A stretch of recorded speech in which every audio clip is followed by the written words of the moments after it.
Hi viewers, welcome to our channel. ప్రస్తుతం మనతో పాటు దాము బాలాజీ గారు సీనియర్ జర్నలిస్ట్ ఉన్నారు. వారితో ఒకసారి మాట్లాడదాం. నమస్కారం సార్. నమస్తే. సార్, నోబెల్ ప్రైజ్ కోసం ట్రంప్ ఎన్నో ప్రయత్నాలు అయితే చేస్తున్నాడు. తన అర్హుడు అని చెప్పేసి, తనకు నోబెల్ ప్రైజ్ రావాల్సిందే అని చెప్పేసి పట్టుబట్టడం కూడా మనం చూస్తూ వస్తున్నాం సార్. మరి వాళ్ళ నోబెల్ ప్రైజ్ అనౌన్స్మెంట్ కాబట్టి ట్రంప్ కు వచ్చే అవకాశాలు ఉన్నాయని చెప్పేసి ప్రచారం అయితే జరుగుతుంది. మరి వచ్చే ఛాన్సెస్ కనిపిస్తున్నాయా? అసలు నోబెల్ ప్రైజ్ రావాలంటే క్రైటీరియా ఏ విధంగా ఉండాలి? మరి ఆ క్రైటీరియా ప్రకారం అంటే ట్రంప్ అర్హుడేనా కాదా?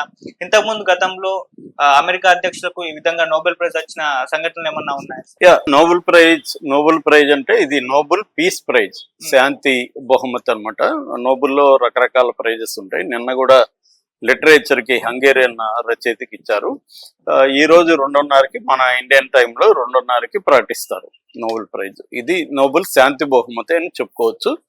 ఇది ఇప్పుడు ట్రంప్ కి ఇవ్వబోతున్నారని వార్త వైరల్ అవుతుంది. 2:30కి తెలిసిపోతుంది ట్రంప్ కి ఇస్తారా లేదనేది. కాకపోతే ఏంటంటే ఇక్కడ ట్రంప్ దీనికి అర్హుడా అన్న చర్చ ఇప్పుడు ప్రపంచవ్యాప్తంగా నడుస్తుంది. సో ఇక్కడ ఇంకొక ప్రాబ్లం కూడా ఉంది. ఇదేంటంటే నామినేషన్స్ అనేవి జనవరి 31కి కంప్లీట్ అయిపోయినాయి. అప్పటికి ఈయన వచ్చి వారమే అయింది. నిజానికి ఈయన ఇప్పుడేమంటున్నాడు, నేను యుద్ధాలు ఆపాను, 7 యుద్ధాలు ఆపాను, ఇవన్నీ చెప్తున్నాడు. కానీ అక్కడ నామినేషన్స్ అయిపోయినాయి నిజానికి.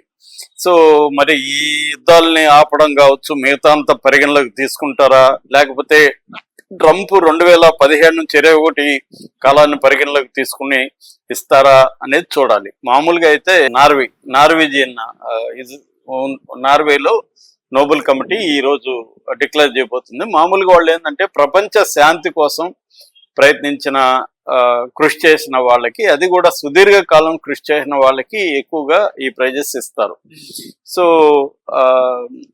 ఈ ప్రైజు ఇవ్వడానికి ఈయన అర్హత ఏమని చెప్తున్నాడంటే, నేను 7 యుద్ధాలను ఆపాను అని చెప్తున్నాడు. 7 యుద్ధాలు ఏవేవి అంటే ఇండియా పాకిస్తాన్ యుద్ధాన్ని నేనే ఆపానని చెప్తున్నాడు. తర్వాత ఆర్మేనియా అజర్బైజాన్, రువండో కాంగో, తర్వాత Egypt Ethiopia, Israel Iran, Israel పాలస్తీనా, తర్వాత సెర్బియా కొసోవో, ఈ యుద్ధాలని నేనే ఆపానని చెప్తున్నాడు.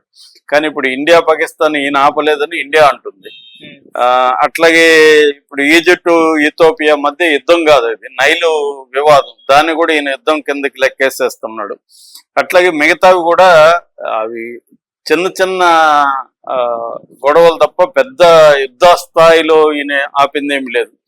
మరోపక్క భయంకరమైన ఇజ్రాయెల్ ఊతకోచు కోసి దాదాపు 50-60 వేల మంది గాజాలో పాలస్తీన్లు చంపినప్పుడంతా ఈయన సైలెంట్ గానే చూస్తున్నాడు. మరోపక్క ఇరాన్ మీదకి ఈయనే వారికి ఇండైరెక్ట్ గా ప్రోత్సహించాడు. సో ఒక పక్క ఈయనే చేస్తూ ఇంకొక పక్క ఆపుతున్నట్టు డ్రామాలు ఆడడం అనేది అందరికి తెలుసు. కాకపోతే ఏంటంటే ఇప్పుడు ఈయనకి ఇస్తే బాగుండని కూడా కొంతమంది కోరుకుంటున్నాడు. ఎలాగైనా ఈయన నోబెల్ ప్రైజ్ వచ్చింది కాబట్టి ఫర్దర్ గా యుద్ధాలు ఆపుతాడేమో అన్న ఒక ఆశతో ఈయనకే ఇచ్చేస్తే పోయింది ఈరు. లేకపోతే ఇప్పుడు నాకు ఎలాగో ఇవ్వలేదని ఇంకా యుద్ధాలు రెచ్చగొడతాడేమో ఇతను, అసలే క్రాక్ గై అన్నట్టుగా ఆయనకి ఇచ్చేయండిరా బాబు అన్నట్టుగా చాలా మంది అడుగుతున్నారు. కాకపోతే ఏంటంటే ప్రాబబిలిటీ అనేది 33% ఉందని, అంటే ఎవ్రీ ఇయర్ ఎవరికి ప్రాబబుల్ అనేది కొంతమంది గెస్ చేస్తూ ఉంటారు. ఆ గెస్ చేసేటప్పుడు ఈయనకి ఇప్పుడు ప్రాబబిలిటీ వచ్చి 33% ఉంది. ఎందుకంటే ఈయన జనవరి 31 లోపల నామినేట్ అయ్యారు కాబట్టి ఈయన వారమే అయింది, అప్పటికి ఇవేమీ జరగలేదు అనేది చెబుతున్నారు. కాకపోతే ఏంటంటే ఇటు పాకిస్తాను ఇటు ఇజ్రాయెల్ ఇద్దరు కూడా ఈయనకి నామినేట్ చేశారు. అసలు ఇజ్రాయెల్కి ఒక పీస్ దీంట్లో నామినేట్ చేసే రైట్ ఉందా? ఎందుకంటే అతను నేతను వార్ క్రైమ్స్ లాగా అతను క్రిమినల్ గా ఇంటర్నేషనల్ కోర్టు డిక్లేర్ చేసింది అతను. ఎందుకంటే 50-60 వేల మంది ప్రాణాలు తీసిన వ్యక్తి అతను. అలాంటి అతను ఇంకొక వార్ మాంగర్కి నోబెల్ ప్రైజ్ ఇవ్వమని రికమెండ్ చేయడం. ఇటు పాకిస్తాన్ అంతే, పాకిస్తాన్ ప్రపంచంలో టెర్రరిజాన్ని రెచ్చగొడుతూ ఒక పక్క, మళ్ళీ శాంతి బహుమతి కోసం పాకిస్తాన్ రికమెండ్ చేయడం అనేది సమంజసం అనే చర్చ కూడా నడుస్తుంది.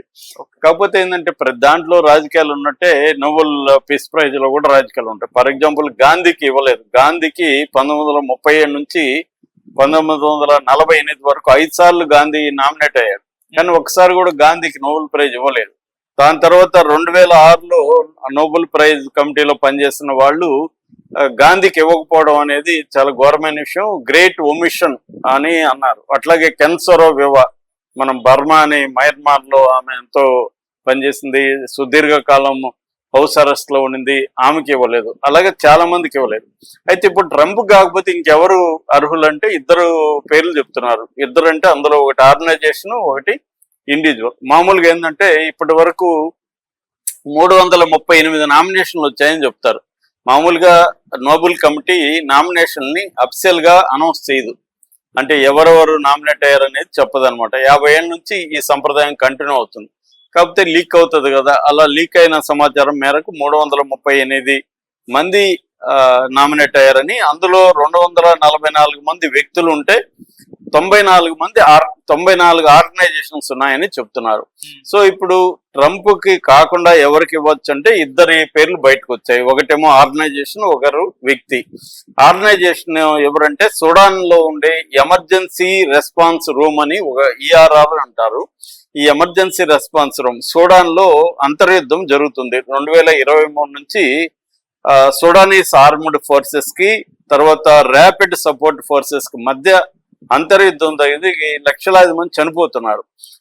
ప్రజలకి సహాయం చేయడానికి, ఆ యుద్ధంలో గాయపడిన వాళ్ళకి ట్రీట్మెంట్ ఇవ్వడానికి, ఆహారము మందులు సప్లై చేయడానికి ఈ సంస్థ పనిచేస్తుంది. ఈ సంస్థలు 10,000 మందికి పైన ఉన్నారు. చాలా గొప్పగా ఈ సంస్థ పనిచేస్తుందని చెప్తున్నారు. ఈ సంస్థకి నోబెల్ ప్రైజ్ ఇచ్చే అవకాశం ఉందని చెప్తున్నారు. ఇక రెండవ వ్యక్తి వచ్చి యూలియా నవల్నయా.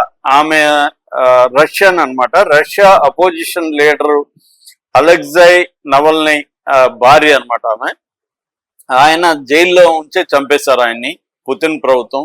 అప్పటి నుంచి కూడా ఆమె పుతిన్ ప్రభుత్వం చేసే అరాచకాలకు వ్యతిరేకంగా పనిచేస్తూ ఉంది. శాంతి కోసం, డెమోక్రసీ కోసం, హ్యూమన్ రైట్స్ కోసం ఆమె ఎడతెగకుండా పోరాడుతుంది. సో ఆమెకు వచ్చే అవకాశం ఉందని చెప్తున్నారు. ఇక అమెరికాలో ప్రెసిడెంట్ల విషయానికి వచ్చేసరికి ఇప్పటి వరకు 4 అమెరికన్ అధ్యక్షులకి, అమెరికన్ ప్రెసిడెంట్స్ కి నోబెల్ పీస్ ప్రైజ్ అనేది వచ్చింది. ఫస్ట్ వచ్చింది థియోడర్ రూజ్వెల్ట్ 1909లో, 1909లో ఆయనకు వచ్చింది. ఆయన రుస్సో జపనీస్ వార్ ని ఆపాడని చెప్పి ఆయనకి ఇచ్చారు. దాని తర్వాత వుడ్రో విల్సన్ 1919లో ఆయనకి ఇచ్చారు. ఆయన లీగ్ ఆఫ్ నేషన్స్ అంటే మొదటి ప్రపంచ యుద్ధం తర్వాత లీగ్ ఆఫ్ నేషన్స్ ని ఫార్మ్ చేసి శాంతిని నెలకొల్పడానికి కృషి చేశాడని ఆయనకి ఇచ్చారు. మూడవది జిమ్మీ కార్టర్ 2002. ఆయన వచ్చి ఇటు హ్యూమన్ రైట్స్, డెమోక్రసీ, తర్వాత కాన్ఫ్లిక్ట్ రెజల్యూషన్ కి కృషి చేశాడని చెప్పి ఆయనకి ఇచ్చారనమాట. ఇక 4వది బరాక్ ఒబామా. ఈయనకి 2009లో ఇచ్చారు. ఈయన అధికారంలోకి వచ్చిన 12 రోజులకే అవార్డు ఇచ్చేశారు ఆయనకి. ఆయనకి అప్పటికి నిజానికి ఆయన ఏం చేసింది లేదు. ఓన్లీ ఏంటంటే ముస్లిం ప్రపంచంతో స్నేహ సంబంధాలను పెంపొందించాడని ఆయనకి ఇచ్చారు. నిజానికి అప్పటికే ఇరాక్ మీద, ఆఫ్ఘనిస్తాన్ మీద వార్ జరుగుతుంది. అవార్డు ఇచ్చినాక కూడా ఆయన ఆఫ్ఘన్ల మీద బాంబులు వేశాడు, ఇటు లిబియా మీద వేశాడు, యమన్ల మీద బాంబులు వేశాడు, ఇవన్నీ చేశాడు ఆయన. అంటే ఆయన కనీసం మనకి నోబెల్ ప్రైజ్ ఇచ్చారు కదా, మనం యుద్ధాలను ఆపుదామన్న సెన్స్ కూడా ఒబామాకి లేకుండా పోయింది. కాబట్టి అది వివాదాస్పదమైంది. దాని తర్వాత నోబెల్ కమిటీలో కొంతమంది కూడా మేము ఈయనకి ఇవ్వడానికి రిగ్రెట్ అవుతున్నాము, ఈయనకి ఇచ్చి ఉండాల్సింది కాదని కూడా అనుకున్నారు. ఇప్పుడు ట్రంప్ కూడా అదే పరిస్థితి కావచ్చు. ట్రంప్కి ఇస్తే రేపొద్దున మళ్ళీ వాళ్ళు రిగ్రెట్ అవ్వాల్సి రావచ్చు. ఎందుకంటే అతను అవార్డు తీసుకున్నాక ఇంకా కూడా రెచ్చిపోవచ్చు. నాకు ఎలాగూ నోబెల్ ప్రైజ్ వచ్చింది కదా, ఇంకేమో ఇప్పుడు కనీసం నెక్స్ట్ ఇయర్ అన్నా నోబెల్ ప్రైజ్ ఇస్తారేమో అని కొద్దిగా యుద్ధాలని ఆపడానికి ట్రై చేయొచ్చు. ఎందుకంటే ఆయనకి ఛాన్స్ నెక్స్ట్ ఇయర్కి ఉంది ఖచ్చితంగా. కానీ ఇప్పుడు ఇచ్చేస్తే ఆయన ఒబామా లాగా ఆయన కూడా రెచ్చిపోయి బాంబులు వేస్తాడేమో అన్న భయాందోళనలు కూడా జనంలో ఉన్నాయి. కాబట్టి ఈ నేపథ్యంలో ఆయనకి ఇస్తారా లేదా అనేది